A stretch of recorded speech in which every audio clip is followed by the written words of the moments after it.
7 de la mañana con 33 minutos, 7:33 minutos en la primera entrega de Punto Noticias a través de Pichincha Universal.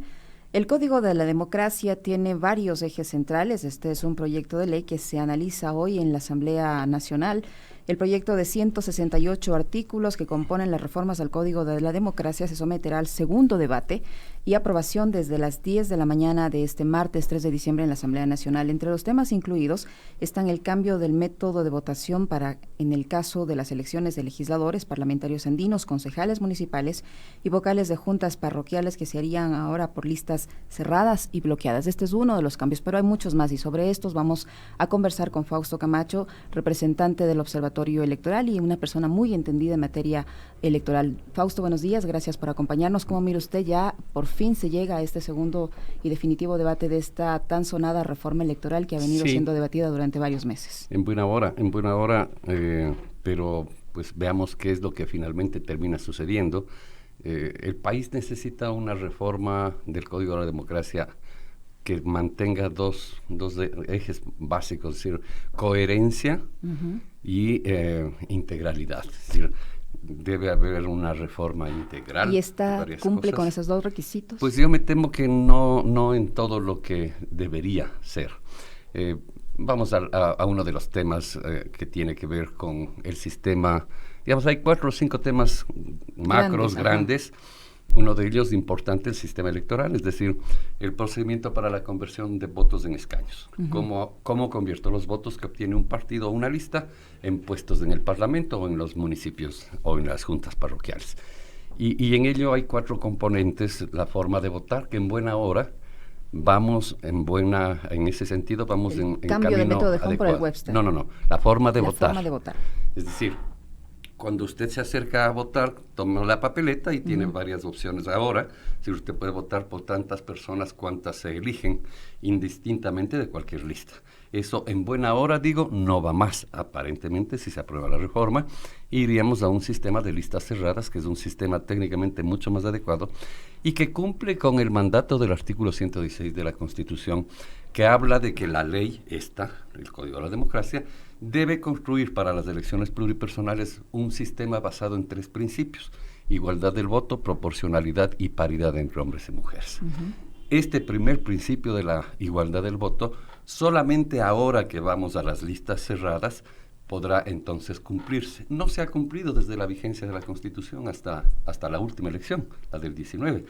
Porque el rato que usted tiene... Desde el 2008 hasta el 2019. Claro, desde el 2009, pues, en que hubo la primera elección, ¿no? Entonces, efectivamente, bueno, en realidad la Constitución es vigente desde el 2008, pero ese sistema está vigente, sin mal no recuerdo, 10 años antes, desde el 98, es decir, esa votación entre listas, que le ha hecho mucho mal al sistema partidario ecuatoriano por una razón muy simple.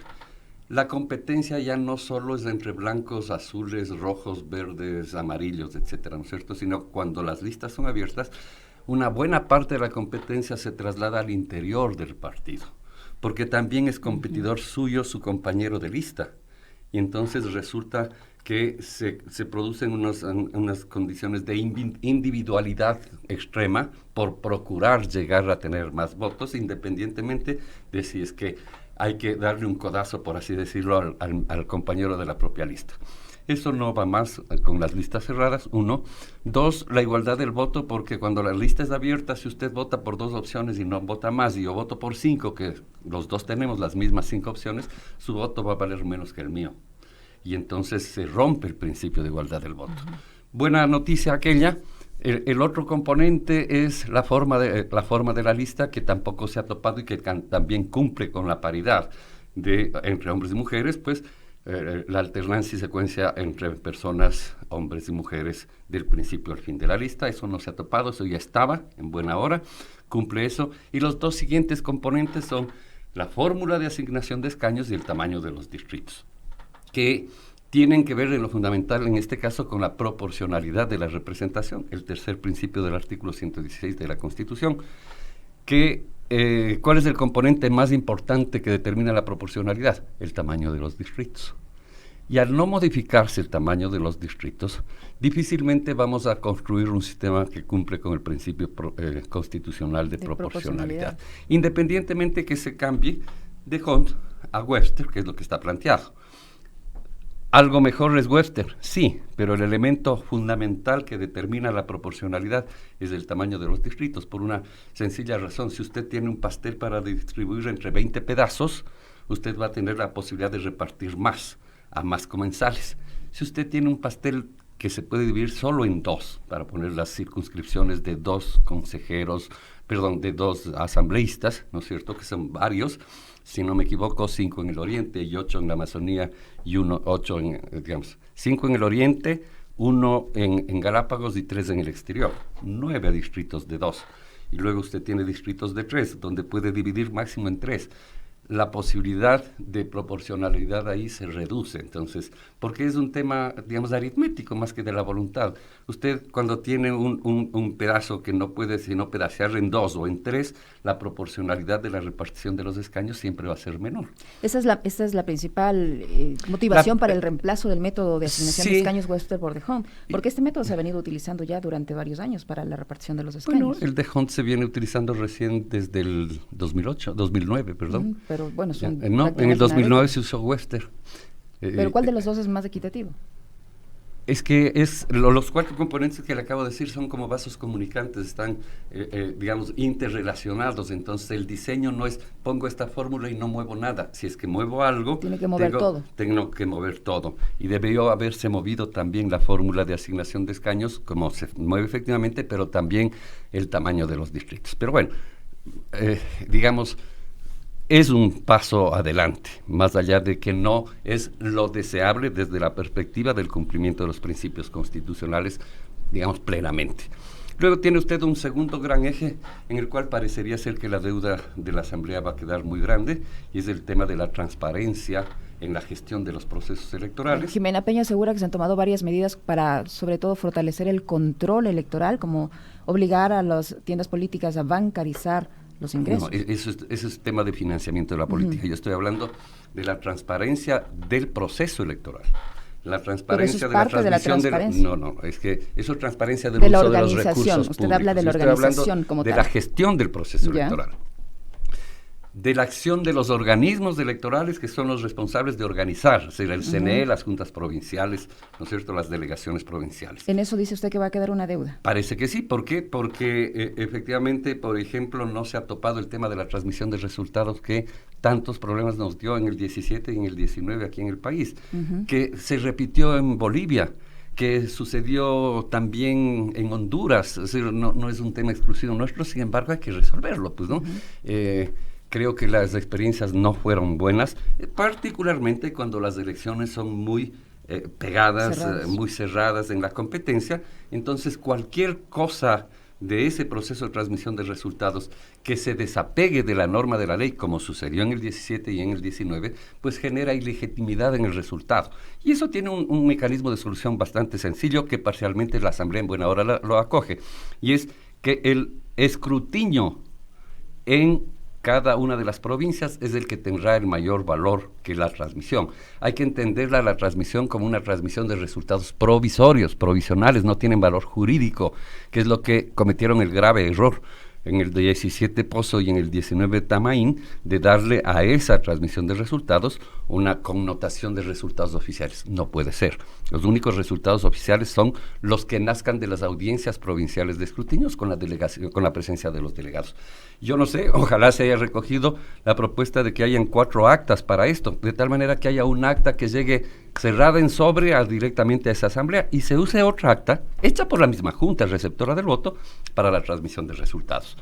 Y luego el otro elemento en la transparencia de la gestión del proceso electoral tiene que ver con el flujo de la información de todos los elementos del sistema informático, de los procedimientos de capacitación, de los mecanismos. Es decir, todo lo que se hace para organizar un proceso electoral debe estar a disposición del de los actores políticos.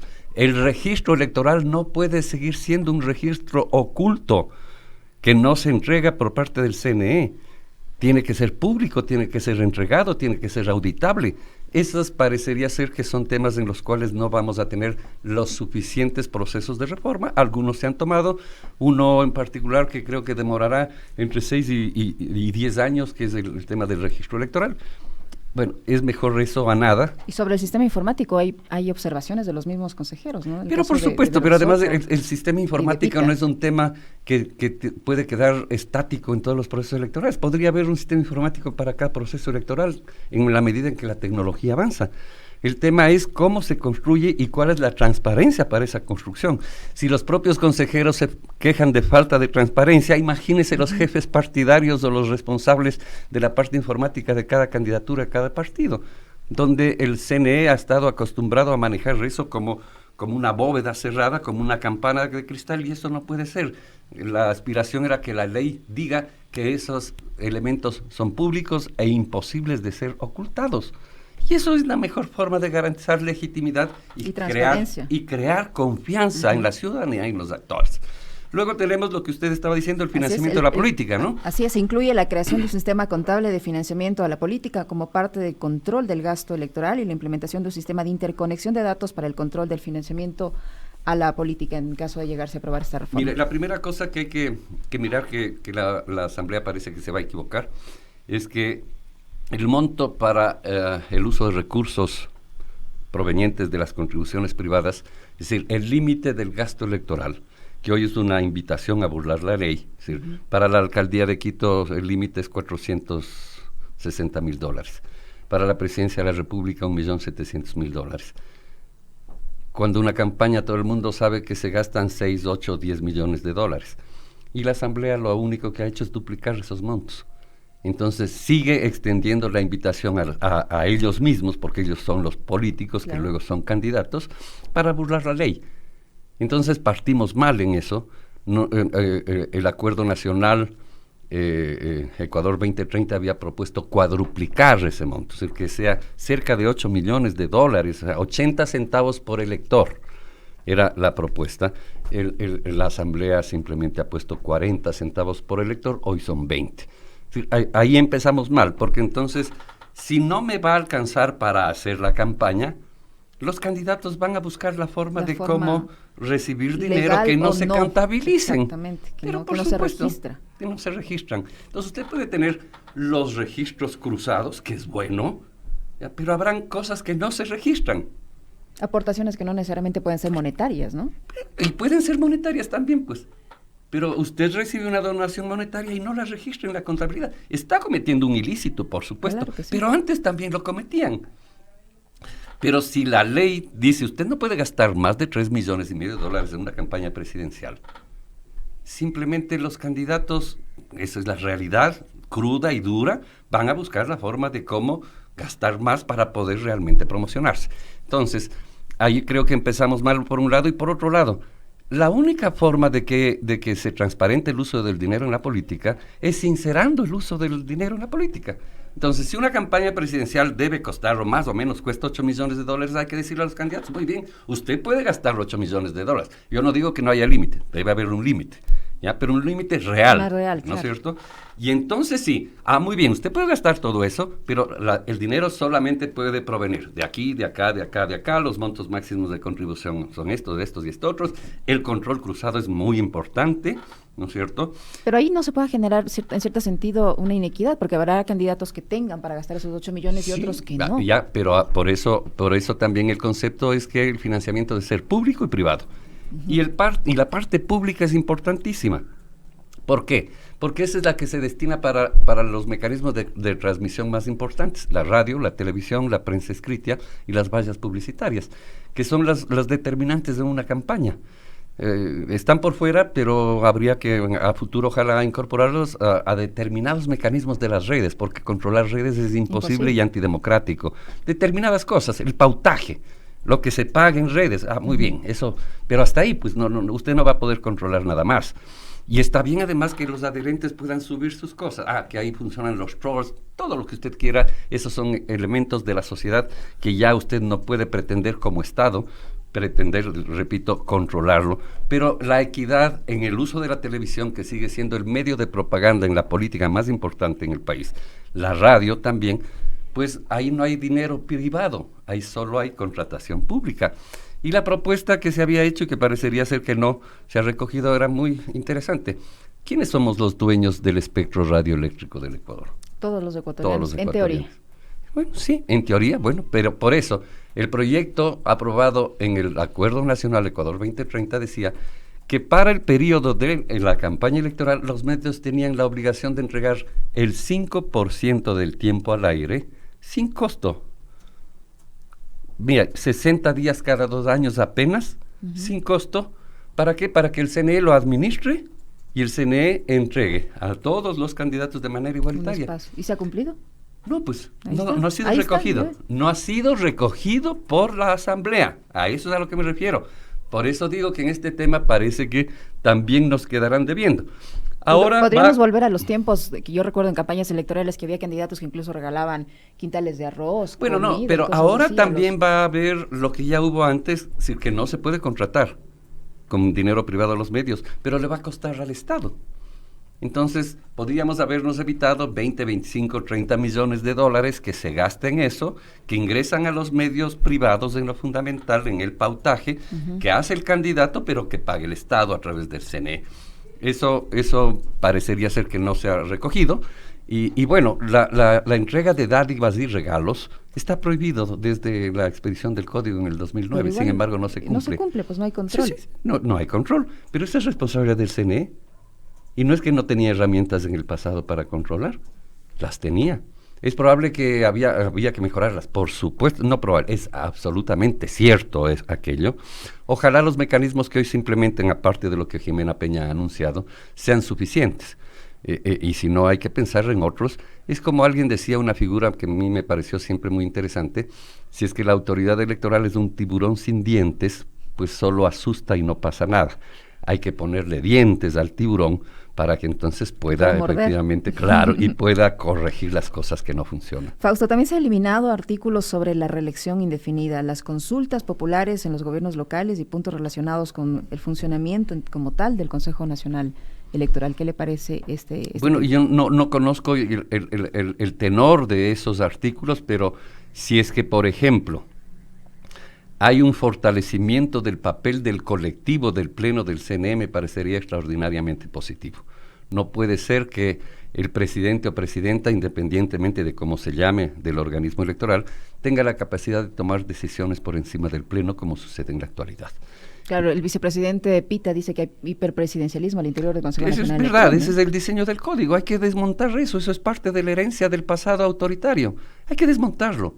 Ya lo probamos con Pozo, ya lo probamos ahora con Diana Tamaín, lo probamos con Nubia Villasís. Paredes no hizo uso de esa facultad, pero estaba en el código. En todo caso, eso es malo, no por los nombres de las personas que le he dicho, simplemente son los ejemplos de cómo se expresó esa suerte de hiperpresidencialismo, que estoy de acuerdo con el vicepresidente Pita, que hay que desmontarlo. Y para eso hay que cambiar solamente 2 frases en 2 artículos, el artículo 25 y el artículo 32. Hay que darle en el 25 al Pleno del Consejo Electoral la capacidad de máxima autoridad nominadora de los cargos de libre remoción, solo de los de libre remoción, y quitarle esa facultad a la presidenta o presidente, porque resulta ridículo que el Pleno del Consejo es el responsable de organizar, de acuerdo al 219 de la Constitución, organizar, dirigir, vigilar y garantizar la transparencia de los procesos electorales. Pero el Pleno del CNE, que es el responsable de aquello, no puede nombrar el director de elecciones para que no suceda lo del hoyo, ¿no es cierto? No puede nombrar al jefe de informática, no puede nombrar a nadie.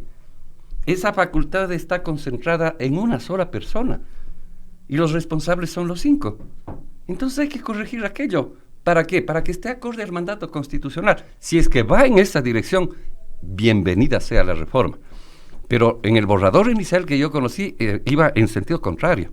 Iba a fortalecer las condiciones de la presidencia, dándole capacidad de firmar convenios, dándole capacidad de tomar actos administrativos, que antes ya los hacía, pero ni siquiera estaba en la ley. Ahora ya va a estar en la ley, o iba a estar en la ley. ¿Cuál es el sentido que finalmente tendrá? Lo sabremos luego del día de hoy, después de las 10 de la mañana. Y bueno, a mí me queda en algunos casos de las deudas a las que yo estoy haciendo referencia, que nos queda la esperanza, digo, del veto del presidente de la República, que pudiera, ojalá, tomar la decisión política, si es que existen cosas de fondo, de corregir cosas para mejorar la reforma. Ahora, magistrados del Tribunal Contencioso Electoral han asegurado que estas reformas son en cierto sentido muy cosméticas y no de fondo, que no van a garantizar un proceso electoral totalmente transparente y más rápido. La garantía del proceso electoral está dada en lo fundamental por la conducta ética de quienes organizan el proceso electoral. Vamos a estar vistos o avecinados a un proceso electoral con un Consejo Nacional Electoral dividido. Pero por supuesto, eso hay que corregirlo, ojalá. ¿Eso nos garantiza un manejo transparente del proceso electoral? No nos garantiza, justamente, o sea, a ver, la ley, primero establezcamos qué alcance tiene la ley. La ley simplemente traza las reglas del juego, traza la cancha, ¿no es cierto? Pero el árbitro es el que pita el partido, o sea, diciéndoles, y el árbitro hoy está dividido, confrontado entre sí mismos, entre 2 y 3, ¿no es cierto?, con una actitud autoritaria evidente de Diana Tamain y su grupo, porque como hacen mayoría, imponen lo que a ellos les da la santa y regalada gana. Eso le hace mal al país, independientemente de que la elección sea mañana o después de un año, como va a ser. Es decir, lo que hemos vivido en estos días nos demuestra que eso no es bueno, para nada bueno. Ahora, eso súmele el hecho de que hay un pedido de juicio político en contra de la titular del Consejo Nacional Electoral. Sí, en buena hora ojalá la Asamblea cumpla con su función, porque yo estoy convencido que hay incumplimiento de funciones, pero por supuesto que sí. ¿En qué sentido hay incumplimiento de funciones de la titular del Consejo Nacional Electoral? Por ejemplo, en la repartición del fondo partidario permanente. Graciosamente se regalan $380,000 al Partido Socialista sin tener derecho a tener el fondo.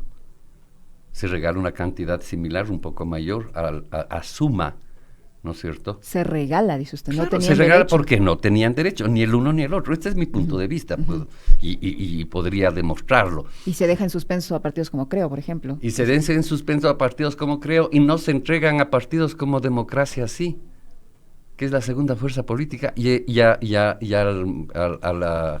la llamada Compromiso Social por la Revolución Ciudadana, que entre Democracia Sí y la Revolución Ciudadana se disputan el segundo puesto, bueno, yo no sé, segundo, tercero. Las 3 principales fuerzas políticas del proceso electoral del 2019 fueron el Partido Social Cristiano, Democracia Sí y la Revolución Ciudadana. Nos guste o no nos guste. O les guste o no les guste a quien quiera. Entonces, no puede ser que por decisiones políticas o por conceptos políticos no se cumpla la ley y no se entregue el fondo. Y entonces se utilicen mecanismos y subterfugios por encima de la ley. Ahí hay incumplimiento de la ley. Ahora, supongamos... Para ponerle un ejemplo, y le podría poner seguramente 10 ejemplos de incumplimiento de la ley, no solo de ella, del Consejo Nacional Electoral en su conjunto, pero está planteado el juicio solo a ella. Pero también existen, si no me equivoco, como 6 o 7 recursos de queja en el contencioso electoral, que también pueden producir la destitución. Ahora, ¿qué pasaría si se llega a ese extremo? Si llega a ser están los destituida? suplentes elegidos. ¿Quién asume el cargo? Los suplentes, para eso se eligen los suplentes. Ahí está la doctora María Elena Nájera, es la primera suplente, el licenciado Andrés León es el segundo, el doctor Hernando Morales el tercero, la cuarta suplente es la señora Cronfle, que fue asambleísta, y la quinta suplente es una señora doctora Mónica Noriega. Y de ahí el procedimiento constitucional, si es que alguien parte, asume el primer suplente, que es la señora. ¿Se convocan para volver a elegir al presidente? Pues yo entendería que sí, que es lo legítimo, ¿no es cierto? Porque la Cámara, los electores de la presidencia cambian, pues, ¿no es cierto? Y peor si es que resulta que es destituida la presidenta. Es decir, alguien podría decir, ¿le corresponde al vicepresidente? Podría ser que sí. Ahí no hay una norma absolutamente clara, pero finalmente habría que tomar una decisión, ¿no es cierto?, la que corresponda, y aspirar a que como quede, si es que queda como está, o un nuevo consejo, con las reglas del juego que nazcan de esta reforma, podamos tener un proceso en el que podamos confiar. Pero si las conductas, yo iba a eso, la transparencia no está dada por el código, la transparencia está dada por la conducta, por la ética en la gestión pública de los funcionarios. Si esa ética conduce a irrespetar la ley, no hay código que sirva. Es como el ejemplo más sencillo que yo suelo poner. La ley de tránsito dice que pasarse un semáforo en rojo es infracción de tránsito y está penado y etcétera, y hay puntos menos y multa, etcétera. el hecho de que eso diga no quiere decir que nadie se pase los semáforos en rojo. Desgraciadamente, sí hay gentes que se pasan los semáforos en rojo. Y ahí depende de dos cosas, de la conducta de los conductores y de la conducta de la autoridad. Y aquí va a ser exactamente lo mismo. De que se excedan o no en el gasto electoral va a depender de la conducta, de la ética de los candidatos y de la conducta y la ética de la autoridad para perseguir a quien se pasa el límite del gasto electoral. Entonces, las reglas del juego ayudan, y ayudan mucho, porque si es que en la ley de tránsito no estuviera claro si es que es de infracción o no, ¿no es cierto? Entonces entraríamos en un tema complicado. Está absolutamente claro. Igual, en la ley electoral es necesario que las cosas estén absolutamente claras, pero luego de que estén claras, está trazada la cancha, ya depende de los actores, cómo participan en el proceso electoral del 21. ¿Qué va a suceder con lo que está sucediendo ahora? ¿Es legítimo o no que los precandidatos, llamémoslo así, estén en campaña haciendo... anticipada? Yo estoy creyendo... No hay campaña anticipada. Eso no es infracción. Es cuestión de leer el código. El código si dice que los partidos... Pero por supuesto, y es legítimo. Satanizamos a la política y queremos dignificar a la política. Si los políticos quieren promocionarse, en buena hora que lo hagan, pues, para que la gente los conozca, para que después nos digan, nos han puesto puros desconocidos. ¿Y quién es esta persona? Porque además el Código de la Democracia dice que durante todo el tiempo lo que hay que hacer es transparencia de las cosas. Pero ya el Código lo dice, que los partidos pueden promocionar sus idearios, sus formas de pensar, sus programas de gobierno, sus propuestas y sus líderes durante todo el tiempo. Pero ahí volvemos a caer en la inequidad, porque habrá políticos que no pueden es inequidad, hacerlo. Discúlpeme, y el señor Vargas está haciendo lo suyo y no tiene el dinero que tenía el señor Lazo para poner nombres y apellidos. Y entonces está bien que lo hagan. Oiga, si es que queremos reivindicar a la política, no hay que satanizar las acciones políticas, pues. Hay que reivindicarlas y luego hay que transparentarlas. A esa parte estoy absolutamente convencido. Porque entonces ahora nosotros deberíamos saber de dónde provienen los dineros de unos y otros para hacer esa promoción. Porque ya el código en la actualidad dice que los presupuestos partidarios deben ser públicos. ¿Usted alguna vez ha escuchado de que alguien tiene acceso al presupuesto a conocer, no al dinero? No, pero ya está en el código. Entonces ahora si se mejora el código y con lo que ya había del código, hay que hacer las cosas para que usted y yo, los ciudadanos de Pichincha y del país entero, podamos tener acceso y saber el monto, origen y destino de los recursos que se usan en política. Y entonces, si es que hay recorridos para promocionar las ideas del neoliberalismo, si es que hay recorridos para promocionar las ideas del socialismo, si es que hay recorridos para promocionar las ideas de la democracia del centro, como quiera usted llamarlos, en buena hora que los haya. Y que haya debates y que haya confrontación sana de ideas. De eso se trata la democracia.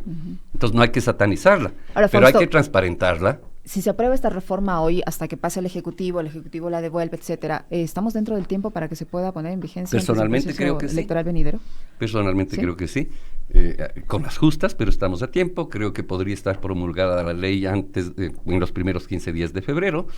Yo no sé si, de hecho, parecería ser que otra deuda grande va a ser el no haber fijado en la ley un día para las elecciones. Eso es grave, eso es malo. Que quede a la discreción del Consejo Nacional Electoral. Vea, con un consejo como este, digamos hipotéticamente, ¿no es cierto?, que se publica el 15 de febrero. Ellos, si quisieran, pueden convocar a las elecciones para el 10 de febrero del siguiente año. Y ya no entrarían en vigencia. Que es lo mismo que hicieron el Consejo Electoral de Paredes en el 13, se cambió las elecciones del último domingo de enero al tercer domingo de febrero. ¿Para qué? Para que entre en vigencia en ese caso las reformas que fueron publicadas el 6 de febrero del 12. Y como ya estaban convocadas para el último domingo de febrero, ¿qué hicieron? Movieron 3 semanas las elecciones.